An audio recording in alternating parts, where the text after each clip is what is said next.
the more carbony side of things, the coals, the natural gases, the petroleums of the world.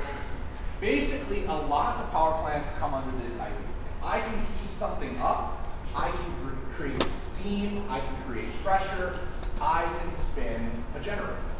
Okay? Wind turbines, we already have that pressure naturally. Okay? Hydropower, we already have that pressure naturally. Whether it's water being evaporated, going up to the top of the mountain, again, gravitational energy, pushing it back down the mountain.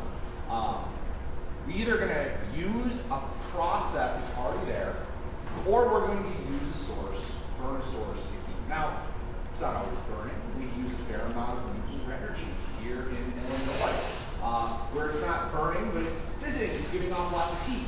We get that heat, we get that water, we get that steam, we get electrical generation. So that's where that energy comes from. That's where that electron starts its journey.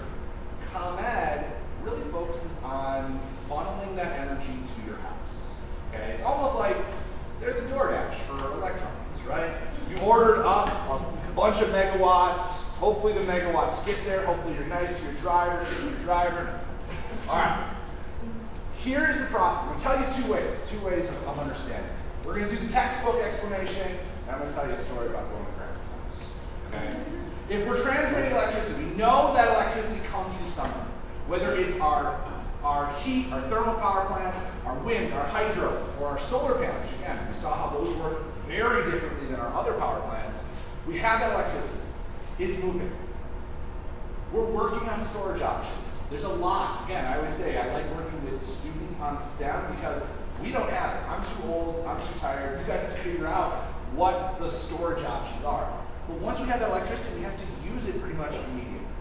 If you have that charge moving, you can't just put it in a big barrel. You can't store it up. So it starts moving. We have to do what we call stepping up that voltage. Okay? Nice thing about alternating current, you can change the voltage. We want that voltage really high. We want to increase it. And we'll talk about why as we go further down this journey. So we step it up. We send it out of the plant. There's transmission lines that you might see. You're going like down the highway, you see those big power lines. Okay, sometimes they're big metal structures holding up large, long power lines. And again, I was in along highways and stuff, places where there's already a lot of big, long infrastructure. The reason we step it up is because this electricity can travel a lot more efficiently, effectively, and if you want to think about it quicker, to your home if we have it stepped up. Okay? We're going to step it up, move it down even more power lines. Now we get it down to where it needs to go. We get it to a neighborhood. We have to step that down. If we have this really, really high voltage, I'm talking 100,000, 300,000 volts, and we put that right in your house, it will be the greatest fireworks show you see in about 2 seconds. Every light bulb, every thing is going to spark. It's going to be awesome until the insurance company asks questions and they're going to release in for some questions. We have to slow it down. We have to bring that voltage down to a safer amount. That's the substation. Now you probably see it as a big gated off area, the big, looks like mad scientists set up giant electrical equipment down there, right? What it's really doing is it's transforming. It's bringing that voltage down using a series of coils, a ratio of coils. Again, when the math teacher asks where you're going to use ratios, we're using it in transformers. And then again, even then, it's still not quite safe enough. We still need it to be kind of high voltage. Now we're going for like 300, 100,000, like maybe 30,000. Okay? We still don't want to touch it. We still don't want to be near it. We still don't want to place it in your house. But we still need to get it from that substation to your house, to your backyard, to Taco Bell, to your school, to the hospital. In your backyard, you see like that big soda can up against the power pole? Or sometimes you may not have it up top. You may have down on the ground a green box.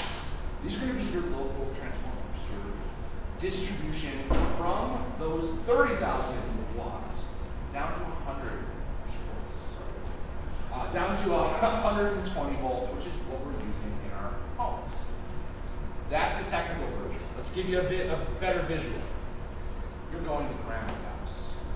You've packed the minivan. You've got all this energy. You've got your favorite sweater. You've got your blanket. You've got your cell phone all charged. You've got all your favorite movies and songs downloaded. You've got snacks. You've got everything you need. But you gotta get there quick. We step up the voltage. We get on the highway. Again, you can't take 25 miles per hour all the way to grandma's house. She lives far away. We have to transfer all of our stuff, transform that energy quickly along that highway. That's our high voltage. So we step it up. Mom hits the gas and you're off. Well, yeah, you can't go that fast in grandma's neighborhood. Everybody's grandkids are there, you know. So you gotta start slowing down. You have that off ramp. That's our substation. The electricity gets there. Again, high voltage, high speeds. Then we slow down our car. We step down our voltage. A little bit safer, not quite ready to go to grandma's house. We're driving through grandma's neighborhood, driving down Main Street, still going like 35 miles an hour, you know, kind of fast. And then we get to grandma's house. Pull down grandma's street. We gotta slow down again. We gotta make it safe. We gotta step down that voltage one more time to 120, and it gets transmitted out to grandma's house, to grandma's best friend down the street, to grandma's more lemon up the other street. Right? That's what we do. That's what your mentors here are all a part of. And there's a lot of roles, a lot of diverse roles that keep those lives powered.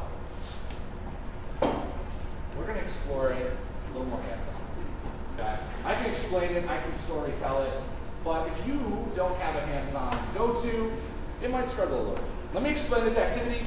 You have the materials out already. I'll give you a chance to get your materials prepped after I explain it, and then we'll play.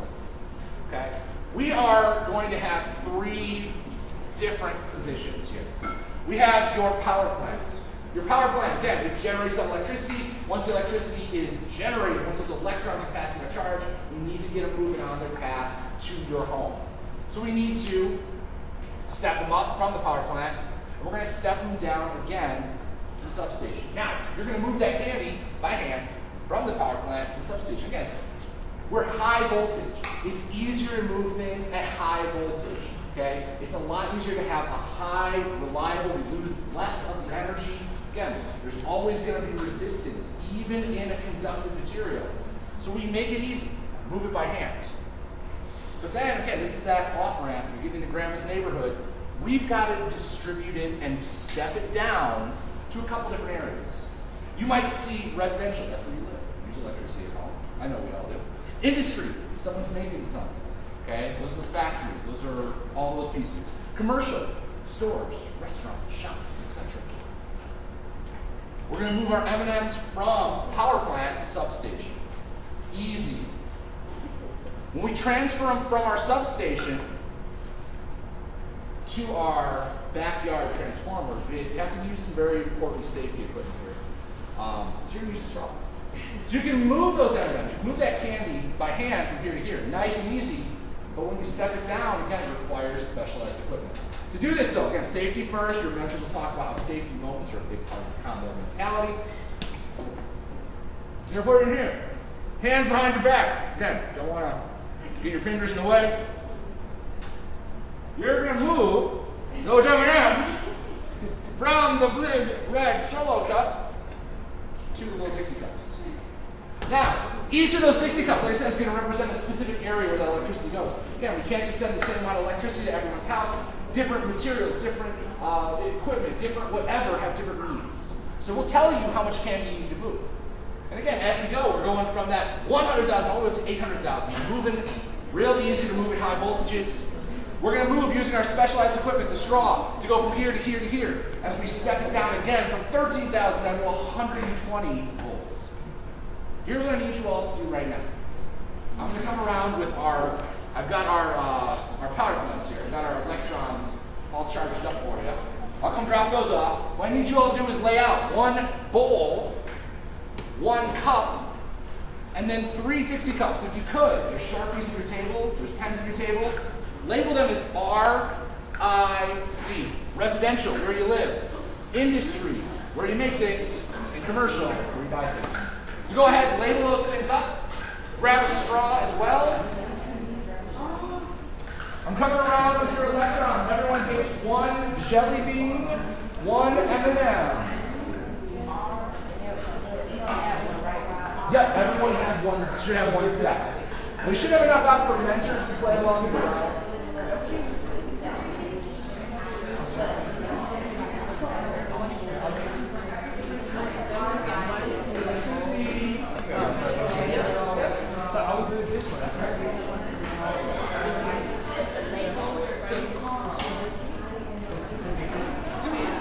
All right, so as they're getting ready to do this activity,